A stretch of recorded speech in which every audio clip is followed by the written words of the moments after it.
Hi, this is Jaya. In this video, we shall see the summary of Coriolanus, a play by William Shakespeare. Coriolanus is a tragedy written by Shakespeare somewhere around 1605. Shakespeare had written this play based on the life of the Roman leader Caius Marcius Coriolanus. Coriolanus, after successfully defending Rome against numerous insurgents, was earned the name as Coriolanus from the people. Following his military service, he becomes involved in politics, but he is unsuccessful in adapting to a leadership role among the masses and finally finds himself deposed, setting his future actions into motion. The play opens in ancient Rome, where the rioters are calling for the death of General Caius Marcius. But they are calmed and granted the ability to select their own judges, among whom are Sicinius and Brutus.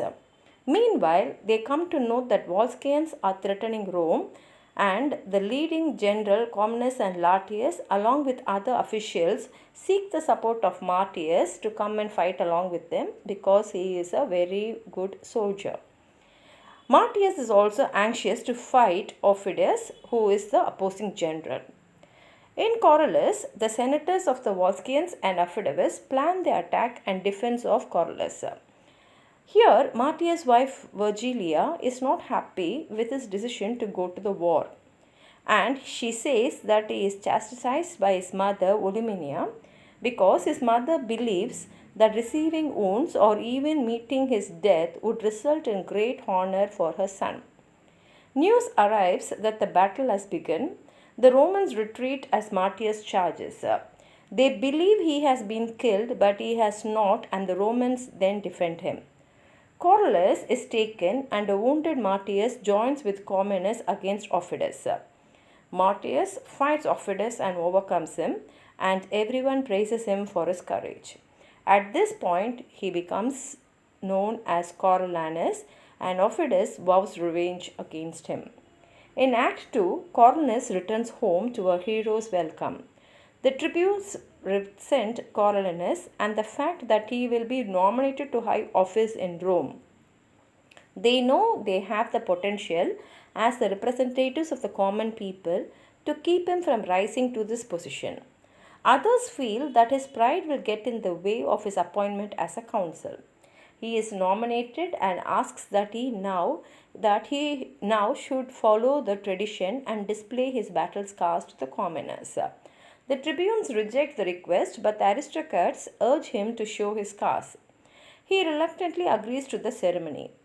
Coriolanus gains reluctant support of many citizens and of Menessus, a Roman senator, and the tribunes confirm his appointment. After Coriolanus and Menessus leave, the tribunes convince the citizens to withdraw their support before he is installed as consul. In Act 3, Coriolanus learns that Aufidius again wants to go to war.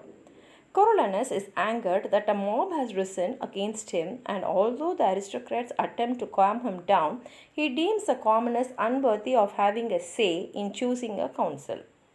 Now he is branded a traitor by the tribunes, who turn to the mob. Sicinius, one of the tribunes, encourages the mob to call for the death of Coriolanus.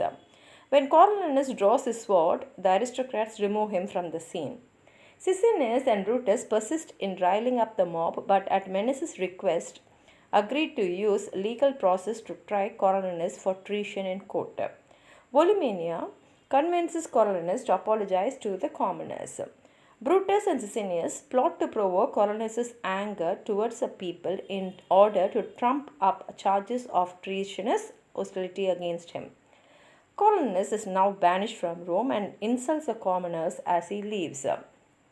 In Act 4, Coriolanus leaves his family and friends and begins life in exile. Volumnia directs anger towards the tribunes.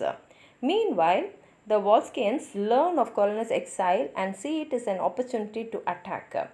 Coriolanus, who has disguised himself as an indigent to find his way to the home of Aufidius, tells Aufidius that he has been banished and offers to take up arms with him against Rome. Aufidius eagerly agrees. The tribunes are stunned that the Volscians would attack again and with Coriolanus as their leader.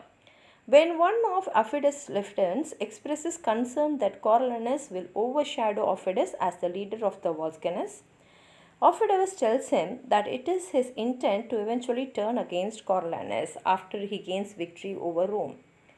In Act 5, the Roman general Cominius reports that Coriolanus will not meet with him.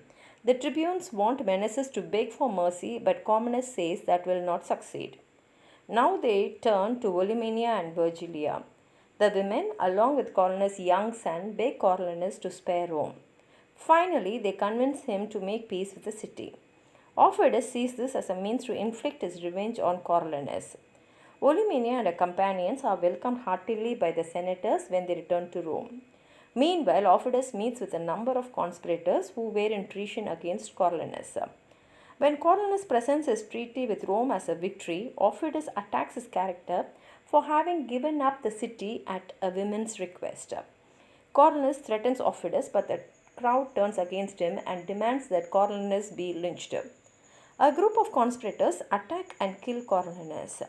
Aufides supports the mob's action as one of patriotism, but adds that Coriolanus, as a valiant warrior, deserves an honorable funeral, and the play ends here. It's a beautiful play written by William Shakespeare based on the historical character. And if you have anything more to add on to what I've said, please write it in the comment box. Like the video, share it with your friends. And if you have not subscribed my channel, please subscribe. Thank you.